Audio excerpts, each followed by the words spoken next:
Hi guys, this is Josh with SC2 Strategies. My first video is going to be a Zergling rush strategy. Alright, so here we go.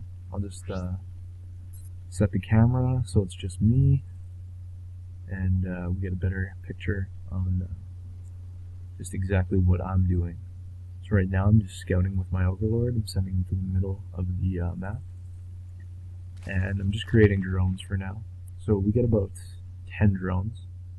I usually do 9 or 10 drones, and then build an Overlord, and then use one of my drones to get an extractor. That's my strategy right now. In this video, I'm not sure exactly how I follow. So right now we got 1, 2, 3, 4, 5, 6, 7, 8, 9, 8 drones currently getting minerals. Another drone just being hatched. I think it's hatched from its Zerg cocoon. So that's my 10th drone coming into play, and I start building an Overlord. My primary Overlord is heading to the center of the map. The reason I do this is so when my scout Overlord actually does find the enemy's base, he's unsure of where he will assume that my base is in the direction my Overlord came from. So if I send my Overlord from a separate direction, he won't know where my base is without scouting. And as we see here, I'm still just making drones.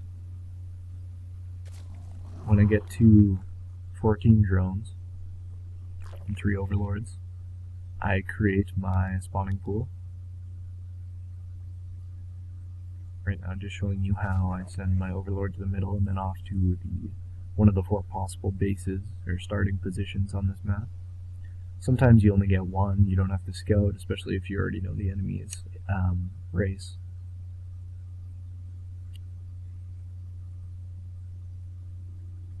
Right now I'm just pointing at different locations. See, that one I don't send to the middle, I send off to the side so that he assumes I'm coming from the base to the bottom right of my base, on the right hand side of the map. Right here I create my spawning pool, and then I'm just creating drones to start mining Vespian gas, or Vespian gas, however you prefer to say it. So we can see my first Overlord is approaching the base on the mid right hand side of the map.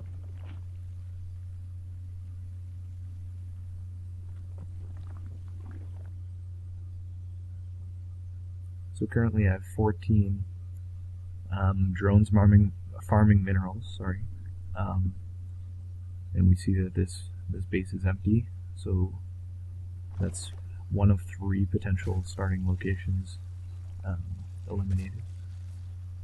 My other 2 Overlords are still going, and I'm up to 5 Overlords now. I'm also starting with these 2 drones to get gas, extract gas, I guess would be the proper verb. So 14 drones on minerals and 3, I believe, on gas. It's either 2 or 3. I'm unsure what that cocoon is building. At this point, you will have a large excess of minerals due to the fact that it only takes, I think, it's either 50 or 100 minerals to create a Zergling, or a pair of Zerglings. And you see my first pair of Zerglings comes out and goes to the round. The reason I'm farming Vespian gas for my Zergling rush is to get not only a layer to advance in case my Zergling rush gets pushed back, as the enemy is Protoss and their cannons are pretty devastating to mass units like Zerglings. Here my scout is moving into the left-hand side base, and we see the Protoss player spawning in what I assume to be Zealots. So I send my bottom Overlord back to the base, and I leave my scouting Overlord that found the base. Here I send my Zerglings up to the opponent's ramp to try a quick harass. At the same time I'm spawning more Zerglings just to stay at and protect my base in case a scouting party from this Protoss player happens to get around my main force. So we have about 8 Zerglings going to attack the opponent's base, and we see here that they have already gotten 3 Zealots and a cannon. Therefore, I will just attempt to harass their gas miners, or extractor, whatever you want to call it. I don't manage to do much damage, but I am still creating Zerglings at my base. And here we see that I have enough Vespene gas to upgrade to my layer, and I've already started my metabolic boost, I think it's called, upgrade for my Zerglings.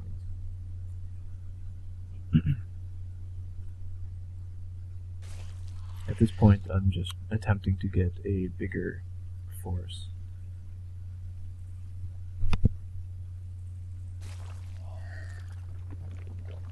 Here I am building, or I start building a hatchery, and I also bring down another drone to build another hatchery.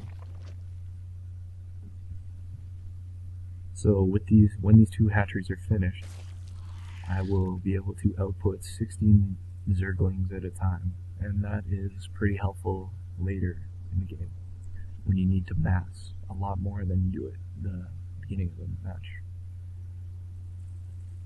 So an important thing to note is I assigned all my spawning points, I guess, so hatcheries and layers, to a single hotkey of 0. And then, so once you assign all the larva spawning buildings to a single hotkey, you can simply press that hotkey, tap S, and this will select all your larvae, and just simply repeatedly tap the Z 3 times in a row, and that'll create your 18 Zerglings. This is especially helpful when you're in the opponent's base. Also be careful to set your spawning points, your rally points for your hatcheries and layers to the same point, and this is also easy to do with your hotkey.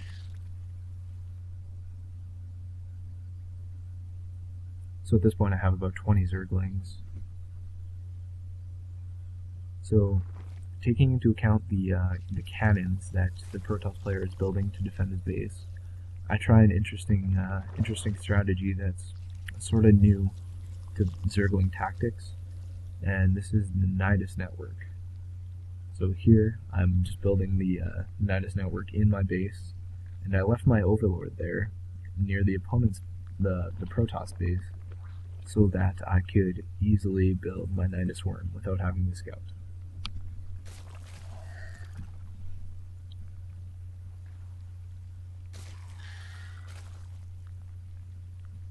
So at this point I have about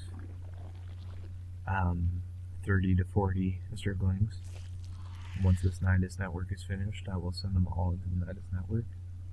Once you set your main force into your Nydus network, it's important to still defend your base. So in my case, I will continue to spawn Zerglings into my ramp, just in case the Protoss player sends a quick 2 or 3 zealots into my base, because that would be all he would be able to simply just take out my mineral gatherers and Vespene gas gatherers. So here I'm getting my just scouting the Protoss base, making sure there's an open space not near a cannon that I can plant my get my Nydus worm to spawn into. Here I put all my main attack force into the Nydus network. Here I see a cannon, so I'll move my scout further down.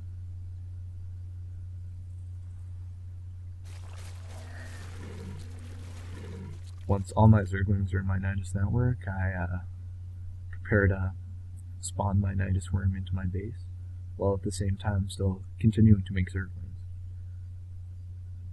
And this is the end of part 1, so click on the link to part 2, and keep watching to see how this match turns out.